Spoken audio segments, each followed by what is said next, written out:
Okay. Hi, everyone. It's Shanice here from Don't Blame Shar, where we discuss all things competition reality television. And today I'm super excited to be talking with Chef Ronnie from Yes Chef. Ronnie, thanks so much for joining us today. To kick things off, can you tell us a little bit about your culinary background and what inspired you to compete on Yes Chef? Ooh, my culinary background is quite vast. I started off as a dishwasher, and I've done everything from being a candy maker and ice cream maker up to being an executive chef for some Michelin restaurants here in the Bay Area. Most recently, I was the food and beverage director for Sobremesa Afro Latino Cocktail Lounge and Restaurant, along with Alamar Dominican Kitchen. But currently, I'm the head conference chef up at CIA at Copio in downtown Napa. Yeah, so it seems like you have a working class background and then kind of like worked your way up from there. I worked up from the very bottom. I mean, I don't want to say the bottom because the dishwasher is the most important role in any restaurant or bar.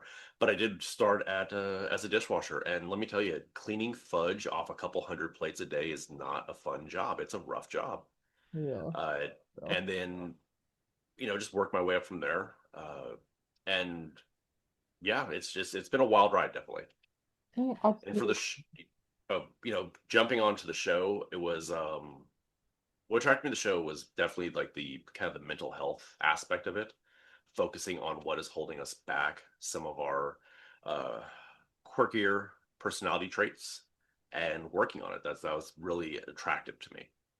Yeah, that's really, I think that's actually really admirable and that's really good direction because I was actually going to ask you, did you have a specific strategy going into Yes Chef or did you kind of take it just one challenge at a time? What's funny is the we got asked that a lot of like, what's your strategy? What's your strategy? Like, my only strategy was to be myself. That's it. Just be myself. Try to trust myself. Try to trust the people around me. Believe in the food and believe in myself. And that was my only strategy right there.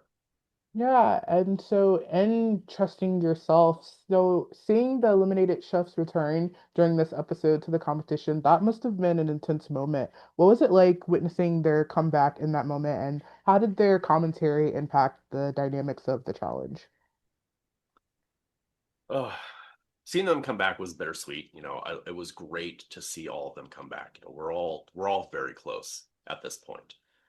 All trauma bonded on on Yes Chef.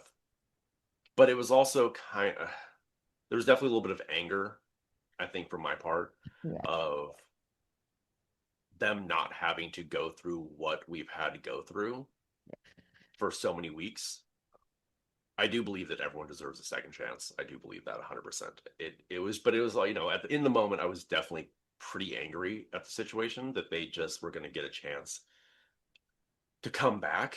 And the biggest question I had was, well, if I get knocked out, do I get a second chance? Yeah.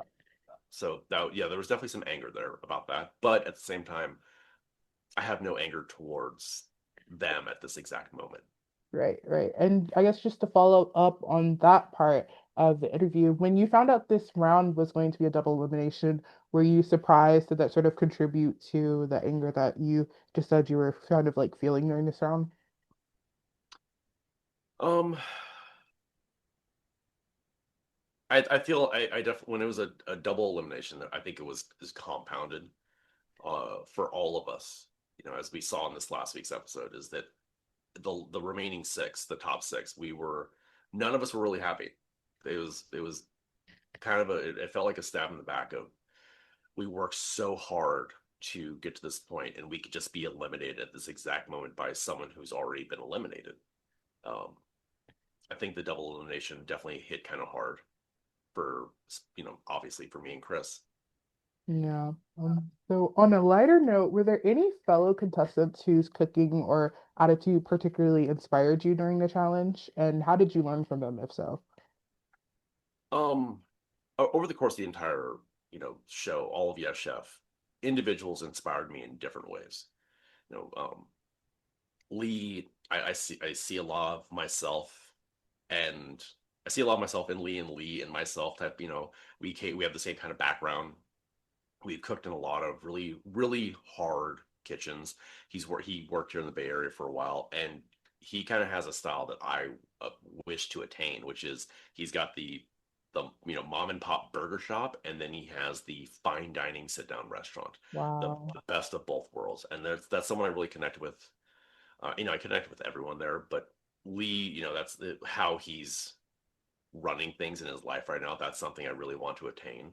Um, Chris, amazing steakhouse chef. He has a lot of passion, and he likes layering flavor on top of flavor on top of flavor.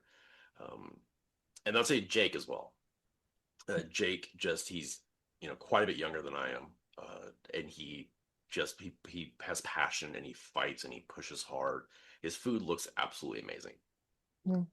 Now, in following up on that, was there a particular piece of feedback that you got from the host or even other chefs, whether given on or off camera that we didn't see, that truly helped you grow as a chef? And sort of how do you, if you still do, continue to apply that criticism to improve your skills? Ooh, that's a good one. Well, I did get the moniker of the professor. Yes, you So did. I am 100% embracing that every chance I get. Uh, what else? Okay, so something that Martha said is when I made the chocolate mousse in 14 minutes and 30 seconds, she said it was one of the better mousses she had, and it was executed perfectly. And I was just like, there was Yeah. that moment of like, oh my God, Martha Stewart's eating my chocolate mousse, and she thinks it was made perfectly, and I pulled it off in 14 minutes. So that was definitely something that gave me a huge, huge boost. And actually, the day that I got cut this last week, Jose said that I should bottle and sell my salsa matcha because it was one of the best sauces he's ever had. And Wow. that right there, I'm like, that's enough. I can go home right now. That's enough. I'm good. So it's almost like you hear just these incredible compliments from these huge like icons in the space, and that's something that you can never get back. There's always going to be the haters online that have fun things to say about us on the show, or any cooking or any competition in general. Mhm. But Well, my for me, I take it with, well, how many of you have actually gotten to sit across from Jose Andres and present him a dish and have him critique it?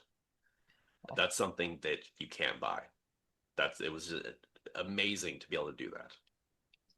well, thank you so much, Chef Ronnie, for speaking on our podcast today. We really appreciate it, and we're wishing you the best in all your future endeavors. Thank you so much.